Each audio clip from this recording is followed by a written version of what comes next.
नमस्कार दोस्तों। BEd first year paper second का यह 11वां वीडियो है, 11th लेक्चर। ठीक है। प्रश्न संख्या 3।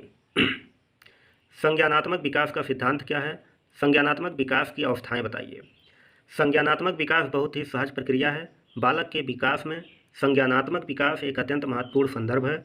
बालक में समाजीकरण का विकास होने से उसकी संज्ञानात्मक क्षमता भी विकसित होती है। बालक स्वयं के बारे में तथा पर्यावरण के बारे में किस प्रकार ज्ञान प्राप्त करता है, उसका ज्ञान जितना ही विस्तृत, तार्किक, संगठित तथा वस्तुनिष्ठ प्रकार का होगा, उसका व्यवहार भी उतना ही स्पष्ट होगा। इस प्रकार बाह्य वातावरण या उद्दीपन जगत के संबंध में ज्ञान अर्जन की प्रक्रिया को संज्ञान का केंद्रीय तथ्य कहा जा सकता है। जेम्स ड्रेबर ने संज्ञान को परिभाषित करते हुए लिखा है कि संज्ञान एक सामान्य पद है। यह ज्ञान प्राप्त करने के लिए सभी विभिन्न प्रचलित मार्गों प्रत्यक्षीकरण, स्मृति, कल्पना, चिंतन और तर्क से संबंधित है। हिलगार्ड और उनके साथियों के अनुसार किसी व्यक्ति का अपने स्वयं के विषय में और अपने वातावरण के विषय में विचार, ज्ञान, व्याख्या, बोध या धारणा का भाव ही संज्ञान है। इस प्रकार स्पष्ट है कि संज्ञान मानसिक क्रियाओं में निहित प्रक्रियाओं जैसे प्रत्यक्षीकरण, समस्या समाधान, चिंतन, स्मरण, कल्पना तथा भाषा विकास आदि का एक जटिल प्रकार का सेट होता है। संज्ञान द्वारा व्यक्ति बाह्य जगत के उद्दीपकों के प्रति विचारपूर्वक और प्रभावपूर्ण ढंग से अनुक्रिया करके उपयुक्त समायोजन स्थापित करता है। इस प्रकार संज्ञान एक जटिल मानसिक क्षमता है। इसका विकास जन्म के बाद प्रारंभ होता है और बालक का समाजीकरण इसके विकास की प्रक्रिया को प्रभावित करता है। संज्ञान की क्षमता द्वारा बालक अपने वातावरण को समझने का प्रयास करता है और उसके पश्चात वातावरण के उद्दीपकों के प्रति अनुक्रिया अर्थात व्यवहार प्रकट करता है। इस प्रकार यह कह सकते हैं कि प्राणी उद्दीपक के प्रति सीधे अनुक्रिया नहीं करता है। वातावरण के उद्दीपकों और प्राणी के व्यवहार के मध्य मानसिक प्रक्रियाएं, चाहे वह प्रत्यक्षीकरण हो या स्मरण हो या चिंतन हो, मध्यस्थता का कार्य करती हैं। इसलिए प्राणी मध्यस्थताकारी अनुक्रियाओं के आधार पर ही वातावरण के उद्दीपकों के साथ व्यवहार करता है। वह उद्दीपकों के प्रति सीधे अनुक्रिया नहीं करता है। पियाजे ने संज्ञानात्मक विकास के संबंध में बताया कि संज्ञान प्राणी का वह ज्ञान है जिसे प्राणी अपने वातावरण से प्राप्त करता है। अनेक मानसिक प्रक्रियाओं की सहायता से बालक अपने वातावरण से संबंधित ज्ञान प्राप्त करता है। इस प्रकार वातावरण से प्राप्त या अर्जित ज्ञान द्वारा बालक के भीतर विशेष प्रकार की मनोवैज्ञानिक संरचनाओं का निर्माण होता है। बालक द्वारा अर्जित व्यवहार तथा ज्ञान भंडार के समुच्चय को पियाजे द्वारा स्कीमा कहा गया। यह स्कीमा आयु के साथ साथ बदलता रहता है, अर्थात बालक द्वारा अर्जित ज्ञान के भंडार का स्वरूप आयु बढ़ने के साथ साथ परिवर्तित व परिमार्जित होता रहता है। संज्ञानात्मक विकास की अवस्थाएं। संज्ञानात्मक विकास की अवस्थाओं का वर्णन निम्नलिखित है। नंबर 1, संवेदी पेशीय अवस्था। यह अवस्था जन्म से लेकर 24 महीने की अवस्था है। पियाजे का विचार है कि इस अवस्था में बालक अपने आँख, कान, हाथ और अन्य संवेदनाओं के द्वारा विचार या चिंतन करते हैं।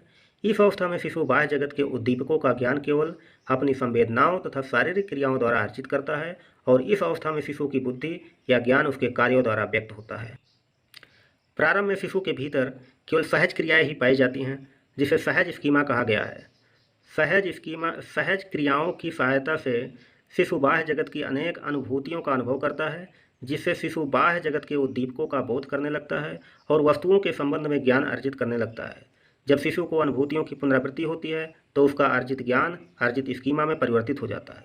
इस अवस्था के अंत तक बालक के भीतर विचार करने व कल्पना करने की क्षमता की नींव पड़नी शुरू हो जाती है, जिससे वह अपने व्यवहार पर नियंत्रण करना शुरू कर देता है।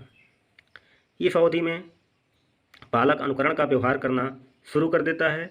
इसके साथ साथ प्रत्यक्षीकरण के द्वारा उसमें ऊंचाई, दूरी तथा गहराई आदि संप्रत्यय का भी ज्ञान विकसित होना शुरू हो जाता है। आयु बढ़ने के साथ साथ बालक सहज क्रियाओं को व्यवहार में परिवर्तित करना शुरू कर देता है। 5 से 6 माह की आयु में बालक वस्तुओं पर ध्यान केंद्रित करने लगता है तथा यहाँ तक कि 10-12 माह की आयु होते होते बालक प्रत्यय, प्रयत्न और भूल द्वारा भी नवीन घटनाओं तथा वस्तुओं को भी समझने का प्रयास करने लगता है। नंबर 2, पूर्व संक्रियात्मक अवस्था। यह 2 से 7 वर्ष की अवस्था है। इस अवस्था में बालक नई सूचनाओं और अनुभवों का संग्रह करता है। वह अनुकरण, खेल, भाषा, चित्र निर्माण आदि की सहायता से अधिक ज्ञान का अर्जन करता है और धीरे धीरे प्रतीकों को ग्रहण करना सीखता है।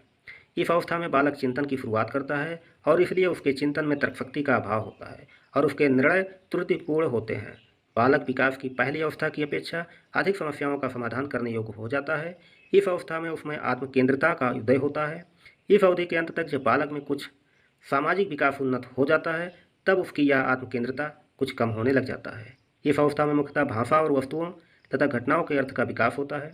पियाजे का विचार है कि 6 वर्ष से कम आयु के बालकों में संज्ञानात्मक परिपक्वता का अभाव पाया जाता है।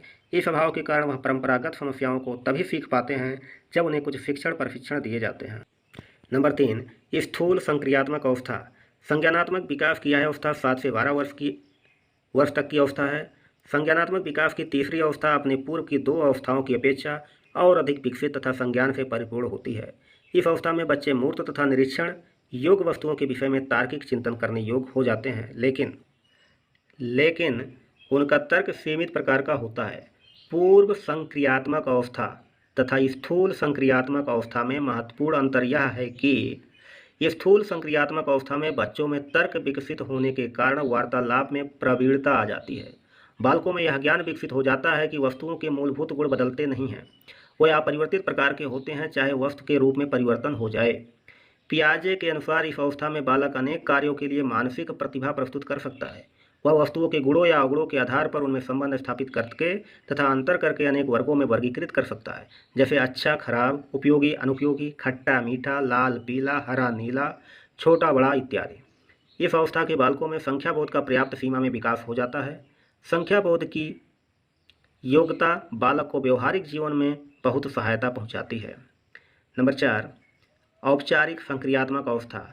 संज्ञानात्मक विकास की यह अवस्था 12 वर्ष से शुरू होकर उत्तर किशोरावस्था यानी कि लगभग 17 वर्ष की आयु तक चलती है, क्योंकि अधिकतर प्रौढ़ क्षमताएं इस अवस्था के बाद से आने लगती हैं। लेकिन इसका अर्थ यह नहीं कि 17 वर्ष के बाद किशोर नए तथ्य या कौशलों को सीखते नहीं। इस अवस्था की मुख्य विशेषता है कि बालक में इस अवस्था में अमूर्त संप्रत्ययों के रूप में चिंतन करने की योग्यता विकसित होती है। इस योग्यता द्वारा बालक वास्तविक जगत से काल्पनिक जगत की ओर गतिशील होते हैं और परिकल्पनात्मक ढंग से समस्याओं पर विचार कर सकते हैं। इस अवस्था में बालक उद्दीपकों की अनुपस्थिति में भी उनके विषय में कल्पना या विचार कर सकता है। यह परिकल्पनात्मक चिंतन की अवस्था है। इस प्रकार इस अवस्था में बालक अमूर्त चिंतन द्वारा अमूर्त नियमों का निर्माण करने में सक्षम हो जाता है। इस अवस्था की एक प्रमुख विशेषता यह है कि कल्पनात्मक तथा अमूर्त चिंतन द्वारा बालक तार्किक चिंतन का परिमार्जन भी करने लगता है, अर्थात परिकल्पनात्मक और अमूर्त चिंतन द्वारा बालक का निगमनात्मक तथा आगमनात्मक तर्क परिष्कृत होता है। तार्किक चिंतन के कारण इस अवस्था में बालक वास्तविकता तथा अवास्तविकता में भेद करने में सक्षम हो जाता है। इस प्रकार उसमें यह योग्य विकसित हो जाती है कि वह यह निर्णय कर सकता है कि तर्क वाक्य एक दूसरे से संबंधित हैं या नहीं। इस अवधि में बालकों में विचारशील चिंतन भी विकसित हो जाता है, जिसके द्वारा वह तर्क का परीक्षण और मूल्यांकन करने में समर्थ हो जाते हैं। इस प्रकार संक्षेप में कह सकते हैं कि औपचारिक संक्रियात्मक अवस्था में बालक इस योग्य हो जाता है कि वह समस्या विशेष का प्रत्येक संभव तरीके से समाधान कर सके।